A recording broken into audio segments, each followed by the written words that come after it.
warahmatullahi wabarakatuh. Tabi pun, perkenalkan nama saya Emma Suryana dari SD Negeri 1 Rejosari. Makan takjil sambal terasi sambil melihat orang ngerumpi. Kembangkan skill raih prestasi, juara tak lahir dari mimpi. Hari ini tema yang saya ambil adalah tentang pembelajaran berdiferensiasi dengan mengangkat judul Malam Kelam Besinar. Artinya, masalah dalam kelas diarahkan dalam pembelajaran berdiferensiasi lingkungan sekitar. Impian saya adalah menjadi guru yang setiap hari memiliki praktik baik pembelajaran berdiferensiasi yang bisa menginspirasi semua guru-guru yang ada.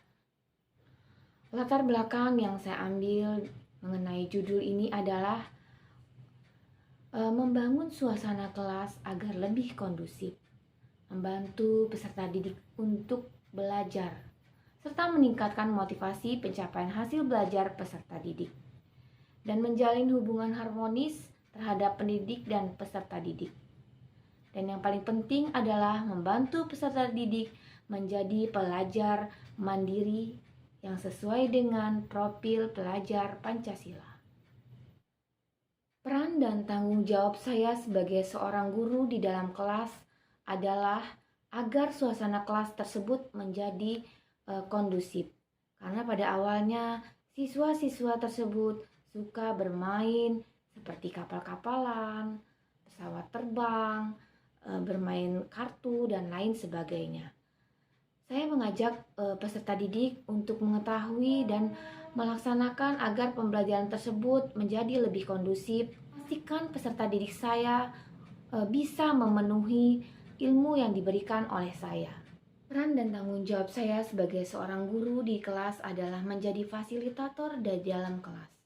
Artinya saya berusaha untuk memberikan tanggung jawab yang lebih kepada peserta didik, memenuhi dan memastikan semua kebutuhan belajar murid dapat dipenuhi dengan baik. Langkah-langkah inovasi yang saya buat adalah yang pertama adalah mengasesmen siswa. Mulai dari asesmen awal, asesmen sumatif, dan asesmen formatif. Lalu saya akan menentukan tujuan pembelajaran dan memetakan kebutuhan belajar murid melalui kesiapan belajar murid, minat murid, profil, dan lingkungan sekitar murid. Yang saya ambil adalah lingkungan sekitar murid. Tantangan yang saya hadapi di dalam menerapkan inovasi ini adalah diri saya sendiri. Artinya saya harus siap menjadi pembelajar sepanjang hayat. Lalu yang kedua, saya harus siap menggunakan metode, multisumber, dan multimedia dalam pembelajaran diferensiasi di dalam kelas. Lalu kemudian saya harus siap menyusun asesmen awal yang baik dalam sebuah pembelajaran di dalam kelas. Dan menjadi fasilitator yang handal, artinya saya siap memberikan sesuatu hal kepada peserta didik saya, memenuhi semua kebutuhan peserta didik. Dan tidak kalah penting adalah saya mengetahui karakteristik peserta didik saya melalui asesmen pembelajaran. Pihak yang terlibat dalam melakukan pembelajaran berdiferensiasi ini adalah yang pertama rekan sejawat, yang kedua orang tua wali, yang ketiga kepala sekolah, dan yang paling utama adalah peserta didik saya di dalam kelas. Langkah-langkah inovasi yang saya buat, yang paling utama adalah memetakan kebutuhan belajar murid. Menurut Tomlinson, ada 3 hal dalam memetakan kebutuhan belajar. Yang pertama, kesiapan belajar, yang kedua, minat, yang ketiga, profil belajar. Yang saya ingin inovasikan dalam pembelajaran berdiferensiasi ini adalah memanfaatkan lingkungan sekitar murid. Artinya, pembelajaran diferensiasi itu dapat dilakukan dengan lingkungan sekitar murid.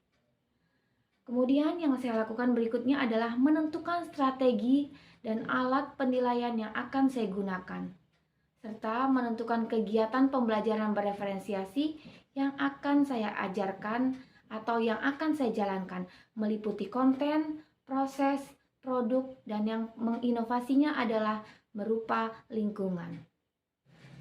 Strategi yang saya lakukan di dalam menerapkan inovasi ini adalah memanfaatkan kondisi kelas.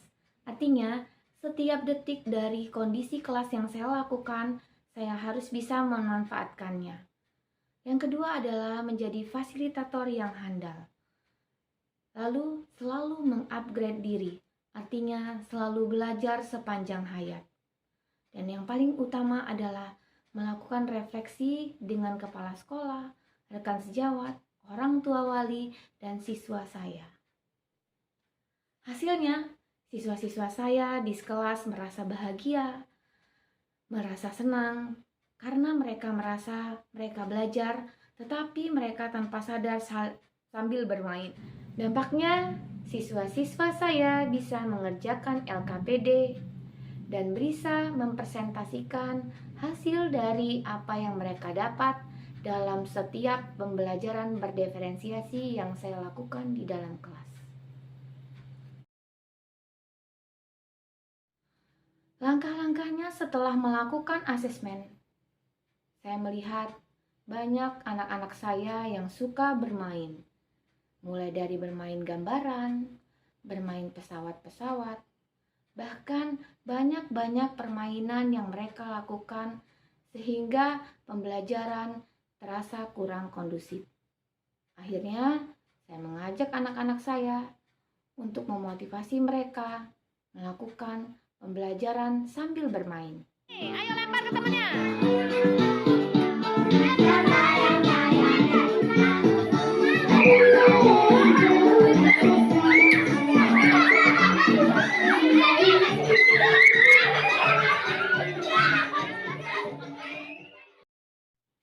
Mulai dari pertama, bermain mencari harta karun, bermain dengan menggunakan bola, lalu bermain menggunakan ular tangga, bermain dengan pesawat terbang, serta banyak-banyak metode yang saya gunakan terkait dengan bagaimana saya mengkondisikan lingkungan kelas tersebut sesuai dengan gaya belajar mereka.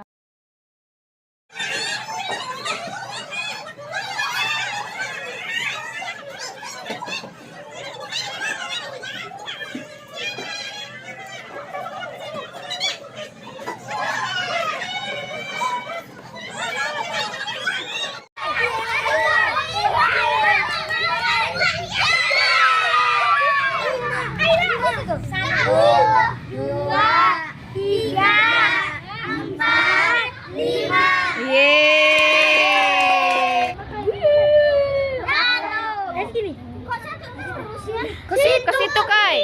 Iya. Pegang lagi. Satu. Ayo,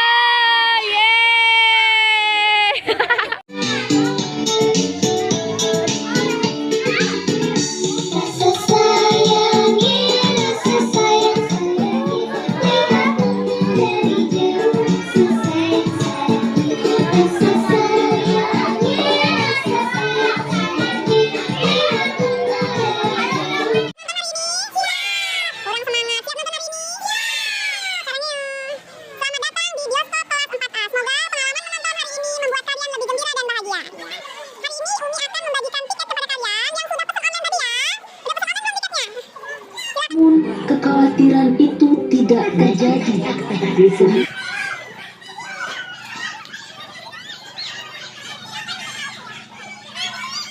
Demikian Bapak Ibu praktik baik yang saya lakukan di dalam kelas terkait pembelajaran berdiferensiasi dengan memanfaatkan lingkungan sekitar.